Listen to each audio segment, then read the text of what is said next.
Dr. Sarah Chen wiped the sweat from her forehead as she examined the strange symbols carved into the cave wall.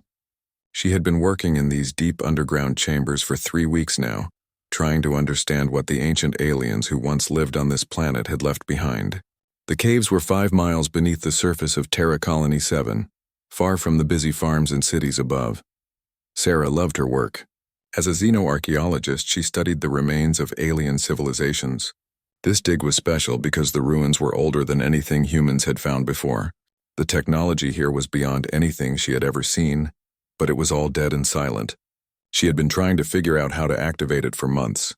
The morning started like any other. Sarah was alone in the caves as usual. Her team was back in the main colony, analyzing samples they had collected. She preferred working alone anyway. The silence helped her think. At 9:47 a.m., the ground shook. Sarah looked up from her work, confused. Terra 7 was geologically stable. There were no earthquakes here. The shaking came again, stronger this time. Dust fell from the ceiling of the cave. Then her communication device started screaming with emergency signals. Sarah grabbed the device and switched to the main colony frequency. What she heard made her blood turn cold. All units, this is Colony Defense Command. We are under attack. Multiple hostile ships in orbit. Repeat, we are under attack. All civilians move to emergency shelters immediately. The voice was calm and professional, but Sarah could hear the fear underneath. She had never heard an attack warning before. Terra 7 was a peaceful agricultural world. Who would attack farmers? Sarah ran to her equipment station and activated the surface monitoring cameras she used to track weather patterns. The images that appeared on her screen were impossible to believe. The sky was full of ships, massive dark vessels that looked nothing like human designs. They hung over the colony cities like black clouds. As Sarah watched, beams of light shot down from the ships. Where the beams touched, everything simply disappeared. Buildings, vehicles, people, all gone in seconds. No, no, no, Sarah whispered, switching between different camera feeds. Every screen showed the same horror. The alien ships were systematically destroying everything on the surface. The orbital bombardment was precise and thorough. They were not just attacking military targets. They were destroying everything. Sarah tried to contact her friends in the colony. Her colleague, Dr. Martinez, who ran the research station. Her friend Lisa, who worked at the agricultural center. The colony administrator, her neighbors, anyone. All the communication channels were dead except for the emergency frequency. The emergency broadcasts became more desperate as the hours passed. Colony Defense Command to all units. Primary defense grid is down. Orbital platforms destroyed. Ground forces prepare for landing operations. This is Sector 7. We have hostile ground troops moving through residential areas. They are not taking prisoners.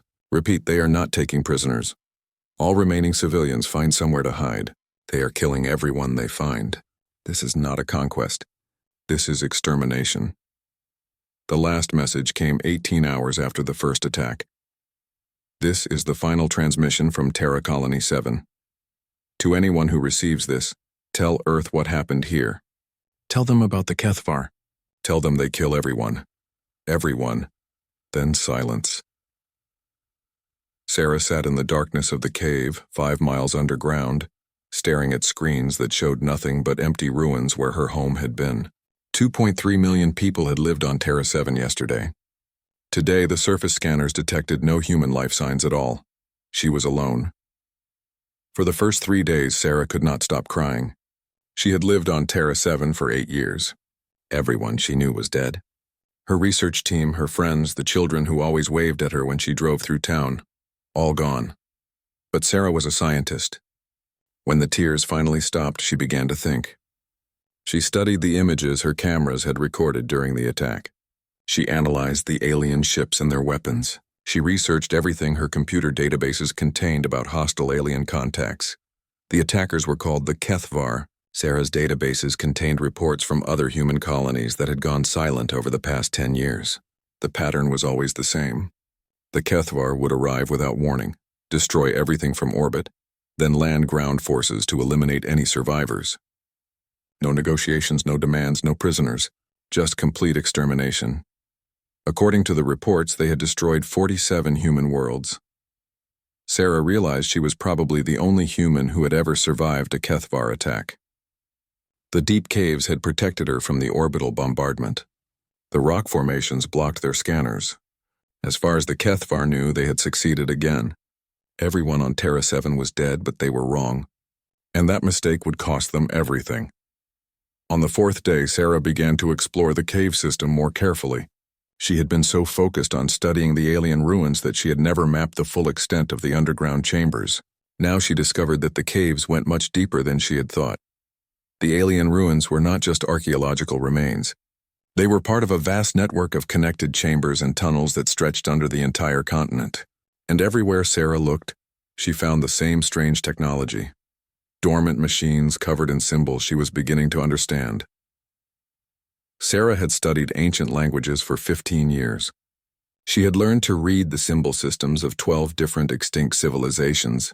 The symbols in these caves were different, but they followed patterns she recognized. Slowly, carefully, she began to translate them. The beings who had built this place called themselves the architects. They had lived on this planet millions of years ago, long before humans arrived. They had been builders, creators, makers of incredible technology. But they had faced their own extinction event, a plague that killed their entire species in just a few decades. Before they died, the architects had built something remarkable. The entire cave network was actually one enormous machine, a manufacturing system that could create anything, given the right instructions and materials. They had filled it with all their knowledge and left it waiting for someone worthy to find it. Sarah stood in the main chamber, surrounded by silent machines that could reshape matter itself, and she finally understood what she had found. The architects had left her a gift, the tools for revenge. She placed her hand on the central control panel and spoke aloud to the empty chamber. "I am Dr. Sarah Chen, the last human on Terra Colony 7. My people are dead. My world is destroyed. But I am still alive and I remember everything." The machines began to hum. Lights that had been dark for millions of years started to glow. The alien technology was waking up. Sarah smiled for the first time since the attack. The HFY had made their calculations carefully. They had destroyed every human on the surface. Their scans showed 0 survivors. Their mission was complete. They had no idea that they had just made the biggest mistake in their civilization's history. They had left a human alive. And now that human had access to technology beyond their wildest nightmares. The war was about to begin. Sarah spent her first week learning how to make the ancient machines produce basic supplies. Clean water was easy. The system could purify anything she fed into it. Food was harder. The machines could create perfect nutrition blocks, but they tasted like cardboard. She did not care. She was alive, and that was what mattered. The hardest part was the loneliness. Sarah had never been completely alone before. Even during her longest research expeditions, she had always known other people were just a communication call away. Now the silence was total. No voices, no music, no sounds of civilization. Just her own breathing and the quiet hum of alien machines. But Sarah was determined not to go crazy. She created a schedule for herself. 8 hours for sleep, 8 hours for learning the alien technology, 8 hours for physical exercise and maintenance. She talked to herself constantly, explaining her discoveries out loud to keep her mind sharp. The architect technology was incredible. The main system was like a computer, but instead of processing information, it processed matter. Sarah could feed raw materials into the input chambers and request almost anything as output. The system would break down the materials at the atomic level and rebuild them into whatever she needed. At first, Sarah could only make simple things: tools, clothing, basic electronics. But the system was designed to learn. Every time she used it, the machines became better at understanding what she wanted. They started suggesting improvements to her designs. When Sarah asked for a knife, the system created a blade that was sharper than anything humans had ever made. The metal was stronger than diamond, but light as aluminum. When she asked for protective clothing, she received a suit that could stop bullets and regulate her body temperature perfectly. Sarah realized that the architect technology was not just advanced, it was adaptive. The machines were studying her, learning her needs, and improving everything they made for her. After a month of practice, Sarah was ready to attempt something more ambitious. She needed information about her enemies. The HFY would return eventually. They always did, to strip mine the planets they had sterilized. She needed to know when they would come and what they would bring. Sarah fed pieces of HFY technology into the analysis chambers. She had collected fragments from the destroyed colony, pieces of their weapons, parts of their ships that had crashed during the attack. The architect system studied everything carefully. The results were fascinating and terrifying. HFY technology was impressive, but it was not creative. They built things to be functional and durable, but they never innovated. Their weapons had not changed in decades. Their ships used the same designs over and over. They were a civilization that had stopped learning. The architect system, on the other hand, improved everything it touched. When Sarah showed it a HFY plasma rifle, the system immediately designed a better version. More powerful, more efficient, more accurate. When she fed it armor fragments, the system created protection that was 10 times stronger. Sarah began to understand the difference between the two technologies. The HFY had advanced through conquest. They found other civilizations, stole their knowledge, and moved on. But the architects had advanced through creation. They built, they experimented, they always sought to make things better. Now Sarah had access to architect technology, and she was human. Humans were natural innovators. They never stopped trying to improve things. The combination was going to be deadly. Sarah spent the next 3 months building her arsenal. She created weapons that could cut through HFY armor like paper. She built sensors that could detect their ships from incredible distances. She designed personal armor that made her faster and stronger than any HFY soldier. But Sarah was not just preparing for a fight. She was preparing for a war. The architect database contained detailed information about HFY tactics and organization. They were predictable because they followed the same procedures on every world they conquered. First, orbital bombardment to destroy major population centers, then ground forces to eliminate survivors. Finally, resource extraction to strip the planet of anything valuable. According to the historical data, the HFY would return to Terra 7 in 18 months. They would bring mining equipment and a small garrison force. They expected no resistance because their scans had shown no survivors. Sarah smiled every time she thought about their surprise. She used the waiting time to expand her capabilities. The cave system was vast, but Sarah discovered it was only part of a larger network. The architects had built manufacturing nodes under several continents. Sarah activated all of them, creating a production network that spanned the entire planet. Soon, she had factories working day and night, building weapons and equipment. She created automated defense systems and hidden supply caches. She built communication networks that could not be detected or jammed by HFY technology. Most importantly, Sarah built herself a new identity. The woman who had hidden in caves and cried for her dead friends was gone. In her place was something harder, smarter, and infinitely more dangerous. Sarah had become a weapon designed for one purpose: making the HFY pay for their crimes. 6 months before the predicted return date, Sarah intercepted a HFY communication. Their long-range scouts were approaching Terra 7 to verify that the planet was still dead before the mining fleet arrived. Sarah was ready for them. She had prepared a special welcome. The scout ship entered Terra 7's atmosphere expecting to find empty ruins. Instead, it found Sarah waiting for them. She had positioned herself in the remains of the main colony, standing alone among the wreckage. The HFY soldiers who landed were confused. Their scanners detected one human life sign, which should have been impossible. They approached carefully, weapons ready. Sarah let them get close. Then she showed them what architect technology could do. The fight lasted 30 seconds. When it was over, the HFY soldiers were dead and their ship was destroyed. But Sarah had left evidence that told a very specific story. To anyone who investigated, it would look like the soldiers had been killed by their own weapons in some kind of accident. Sarah took everything useful from the wrecked ship and destroyed the rest. Then she sent a fake transmission using the scout ship's communication system. The message reported that Terra 7 was completely dead and ready for resource extraction. The main HFY fleet would arrive on schedule, expecting no problems. They had no idea that the planet they planned to strip mine was now controlled by a human who had spent over a year preparing for their arrival.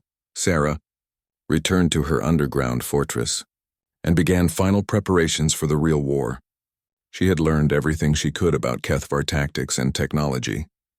She had built weapons they could not imagine and defenses they could not penetrate.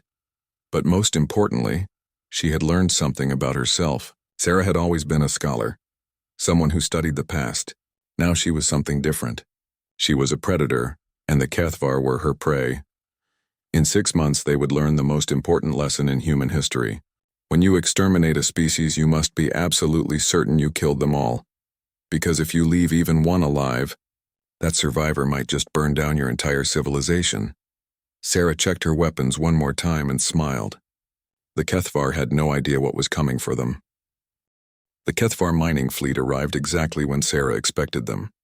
12 heavy transport ships, 4 escort cruisers, and 1 command vessel. They entered orbit around Terra 7 with the casual confidence of predators returning to claim their prize. Sarah watched them from her hidden command center deep underground. The architect sensors showed her everything: ship positions, crew numbers, weapon configurations. The HFY fleet carried 3,000 soldiers and workers. They planned to strip Terra 7 of valuable metals and rare elements, then move on to their next target. Overlord Thexkar commanded the operation from his flagship. Sarah had studied his service record, stolen from the scout ship's database. Thexkar had overseen the destruction of 14 human colonies. He was efficient, ruthless, and completely confident in HFY's superiority. That confidence was about to be shattered.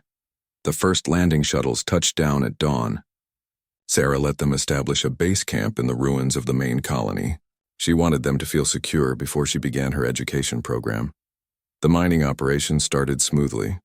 HFY work crews began setting up extraction equipment while soldiers secured the perimeter.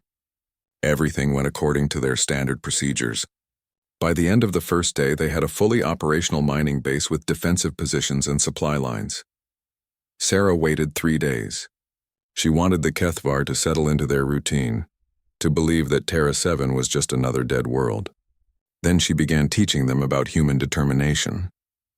The first lesson happened at night. A patrol of 6 HFY soldiers was checking the perimeter of the mining base. They were following a path through the ruins that took them half a mile from the main camp. It was standard security procedure, something they had done on dozens of worlds. Sarah was waiting for them. She had spent weeks preparing this ambush site. Hidden weapons, concealed traps, and escape routes that only she knew about. When the patrol entered the kill zone, Sarah activated systems that had been built with architect technology, but designed with human creativity. The weapons she used left no energy signatures that HFY sensors could detect. Her attacks were surgical and precise. By the time the other soldiers realized something was wrong, the patrol was dead and Sarah was gone.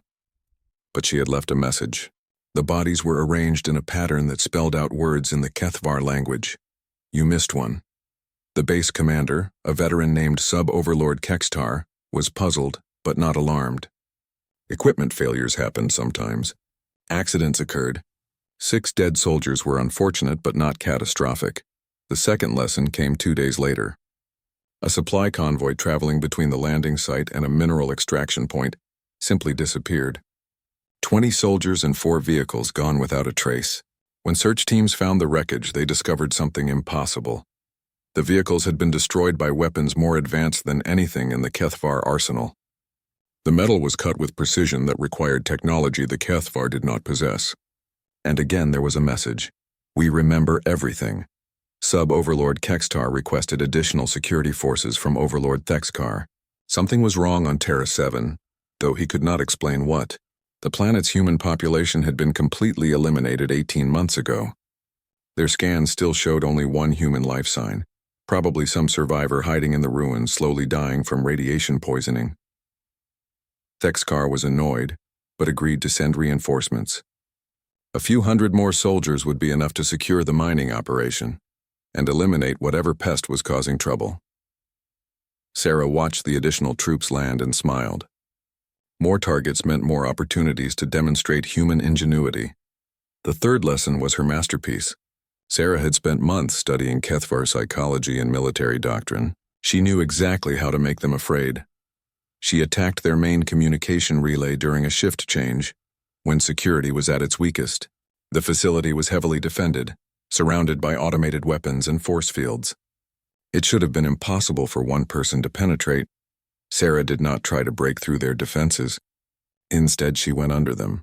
The architect tunneling equipment allowed her to approach from below, emerging inside the facility like a ghost. The guards never saw her coming. When other soldiers arrived to investigate the alarm, they found the communication center completely destroyed and 13 Kethvar soldiers dead. But this time, Sarah had left something more than a message. She had left proof.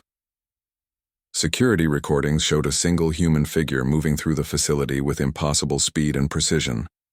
The figure wore armor that deflected Kethvar weapons like toys. She carried devices that cut through their strongest materials like paper. And when she looked directly at the camera, her face was clearly visible.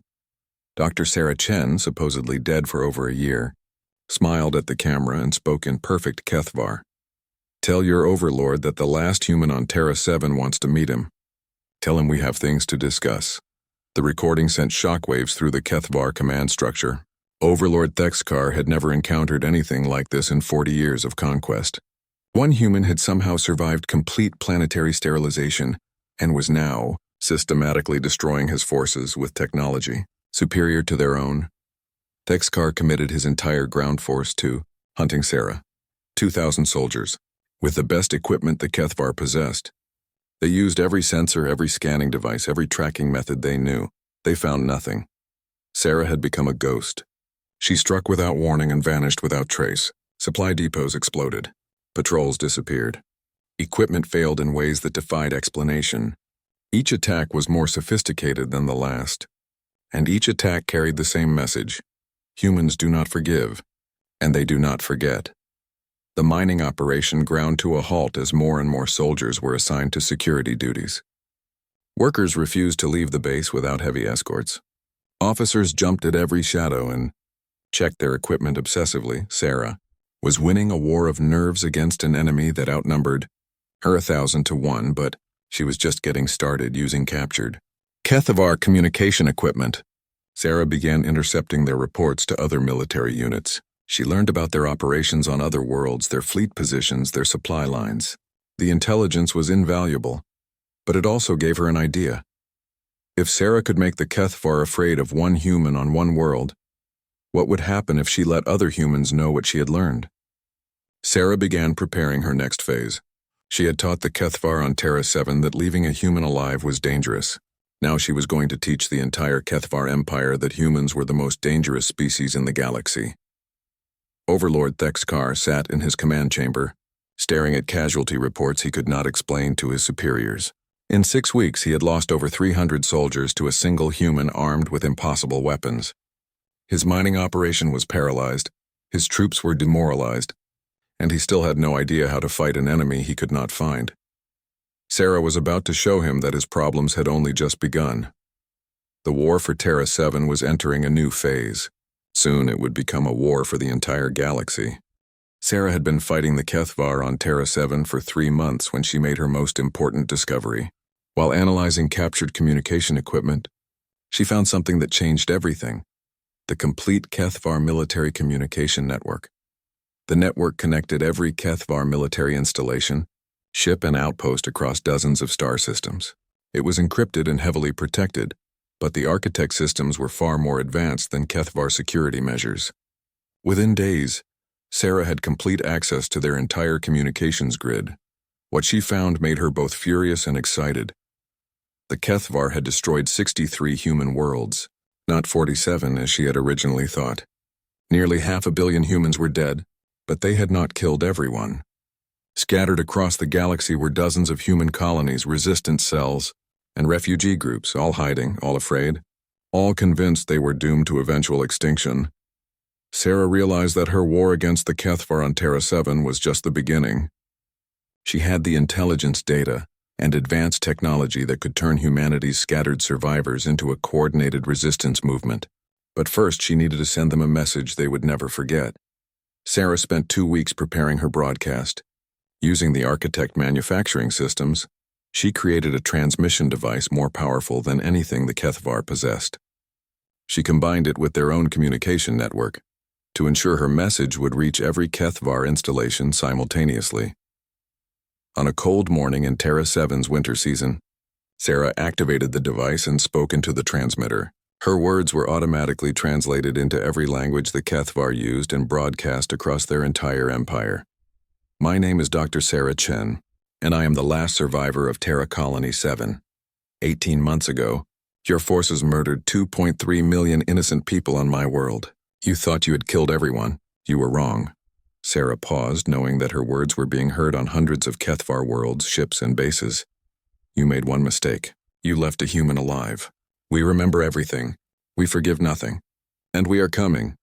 But Sarah was not finished. The real purpose of her broadcast was not to threaten the Kethvar. It was to reach other humans. Embedded in her transmission, hidden in frequencies the Kethvar could not detect, was a massive data package. It contained detailed intelligence about Kethvar military operations, fleet positions, supply routes, and defensive installations. More importantly, it contained technical specifications for architect weapons and manufacturing systems. Sarah was giving every human resistance group in the galaxy the tools they needed to fight back. The effect was immediate and devastating to Kethvar operations. Within hours of Sarah's broadcast, human resistance cells across 20 star systems began coordinated attacks. They struck supply convoys, sabotaged communication relays, and destroyed isolated outposts. Most shocking of all, they were using weapons and tactics the Kethvar had never seen before. On the mining world of Kepler 442b, human slaves used Sarah's technical data to build weapons from industrial equipment and stage a revolt that freed 30,000 prisoners. On the space station orbiting Proxima Centauri, human resistance fighters used Sarah's intelligence data to destroy the entire Kethvar garrison in a single coordinated strike. Everywhere the Kethvar looked, humans were fighting back with impossible effectiveness. Overlord Thexkar received emergency communications from military commanders across the sector. They all reported the same impossible situation. Human resistance forces armed with technology superior to Kethvar weapons, attacking with precise knowledge of Kethvar positions and weaknesses. Thexkar finally understood what he was facing. The lone human on Terra 7 was not just a survivor. She was a coordinator, a strategic genius who had somehow gained access to advanced alien technology and was using it to organize galactic human resistance. For the first time in Kethvar history, their expansion had stopped. Human forces were not just defending themselves. They were advancing, liberating worlds, and growing stronger with each victory. But Sarah was still not satisfied. Her broadcast had awakened human resistance movements, but she wanted to do more damage to Kethvar morale and organization. She began a campaign of psychological warfare that would become legendary among human resistance fighters. Using her access to the Kethvar communication network, Sarah began sending personalized messages to individual Kethvar officers. She would address them by name, describe their family situations, and provide detailed accounts of their military service. Then she would calmly explain exactly how and when she planned to kill them. Sub-Overlord Kextar, commanding ground forces on Terra 7, received a message that began, Kextar of the 3rd Talon Brigade, son of war leader Mextar, veteran of 17 planetary conquests. You will die on the 14th day of this month at 0347 hours when you inspect the northern perimeter. The message was so detailed and accurate that Kextar was convinced Sarah had spies throughout his organization. He changed his inspection schedule, doubled his security, and refused to leave his command bunker. On the 14th day at exactly 347 hours, his command bunker exploded. Sarah had spent weeks tunneling under the base and planting architect explosives. She had timed the attack perfectly, not because she had spies, but because she had studied Kethvar military procedures so thoroughly that she could predict their behavior. Similar messages went out to Kethvar officers across the galaxy. Sarah could not kill them all personally, but she could provide other human resistance groups with the intelligence they needed to eliminate specific targets. The psychological effect was devastating. Kethvar officers began to believe that humans had supernatural intelligence capabilities. Within 6 months of Sarah's broadcast, the strategic balance had shifted dramatically. The Kethvar were no longer expanding their empire. They were defending it. Human forces controlled dozens of star systems and were growing stronger every day. But the most important change was not military. It was psychological. For decades, humans had lived in fear of the Kethvar.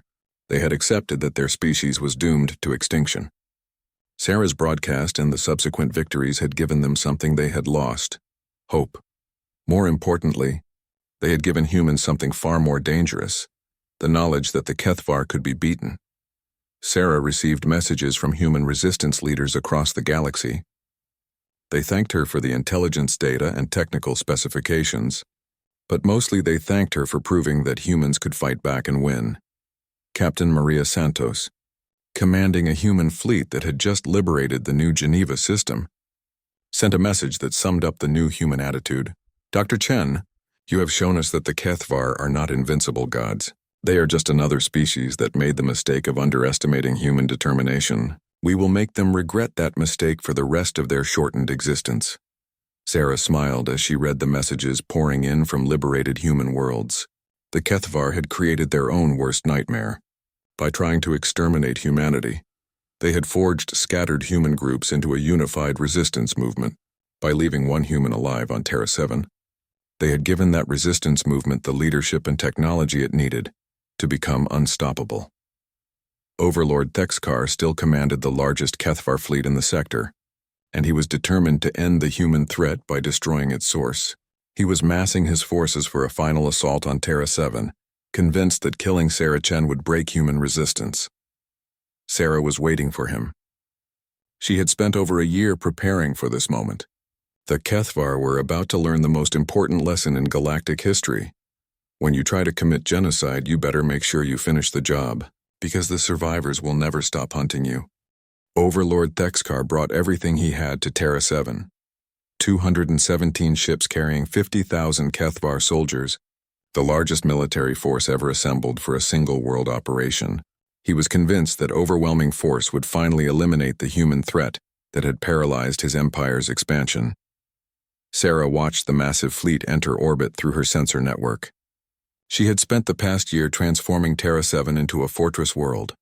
But even the architect technology had limits. She was still just one person facing an army. But Sarah was no longer fighting alone. Her galactic broadcast had done more than coordinate human resistance movements. It had provided other human survivors with the manufacturing templates they needed to create their own architect-based weapons and equipment. Across dozens of star systems, human engineers had been building ships, weapons, and defensive systems using Sarah's designs. Now they were coming home. The first human ships arrived just as Thexkar began his orbital bombardment of Terra 7's surface. The Kethvar overlord was shocked to see 43 human vessels emerge from hyperspace. They were smaller than his ships, but their weapons and armor were based on architect technology. In the first engagement, the humans destroyed 6 Kethvar cruisers without losing a single ship. More human fleets arrived throughout the day. Sarah's broadcast had included the coordinates of Terra 7 and a simple message. When you are ready to fight, come home. Ships came from New Terra, Haven Colony, the Centauri Republic, and dozens of other human settlements. Some carried refugees from destroyed worlds. Others brought resistance fighters who had been hiding for years.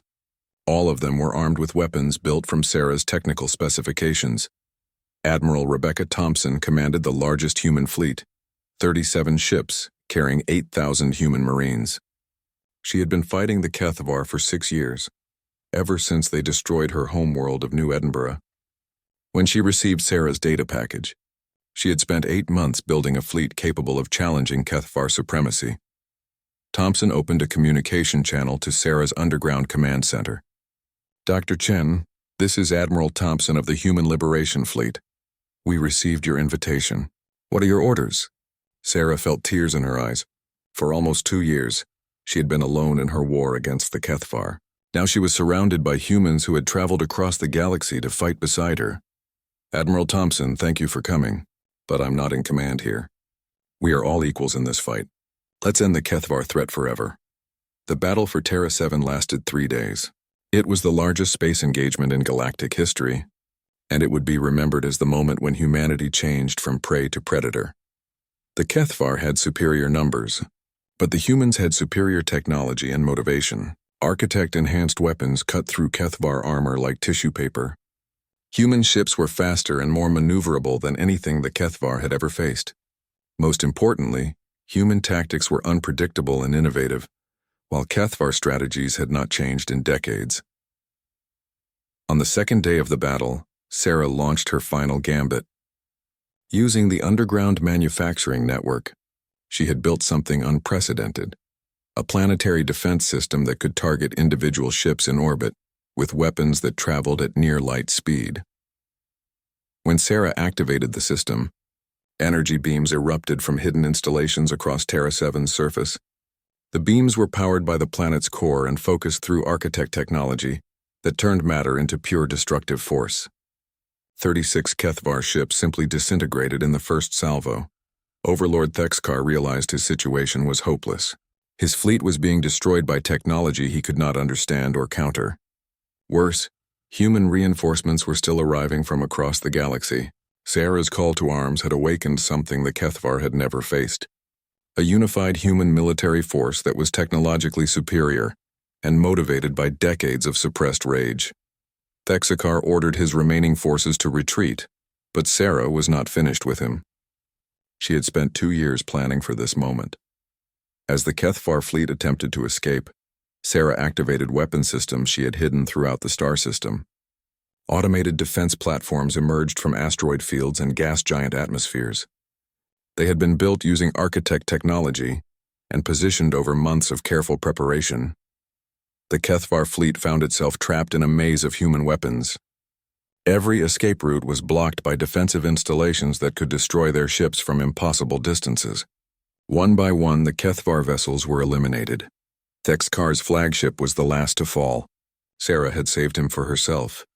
She used a personal transport to board the crippled Kethvar vessel, protected by armor that made her invulnerable to their weapons. She found Thexkar in his command center surrounded by the bodies of his bridge crew. "I am Dr. Sarah Chen, last survivor of Terra Colony 7, she said in perfect Kethvar.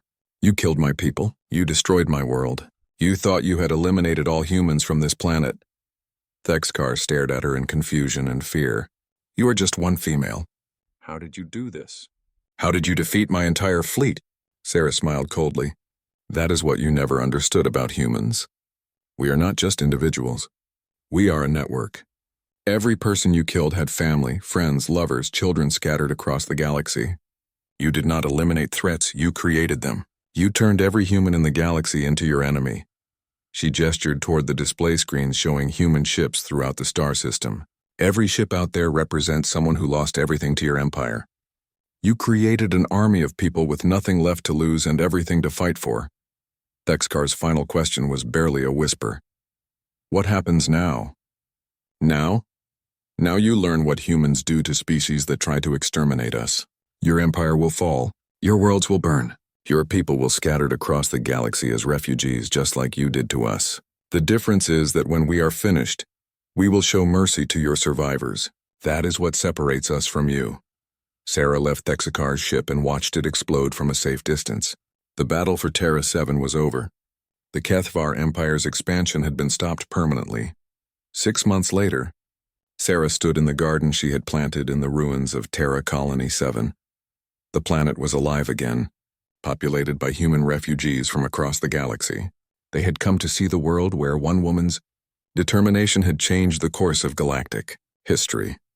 Admiral Thompson approached her as she tended to the memorial flowers she had planted for the colony's original inhabitants. "Dr. Chen, the Liberation Council has voted unanimously.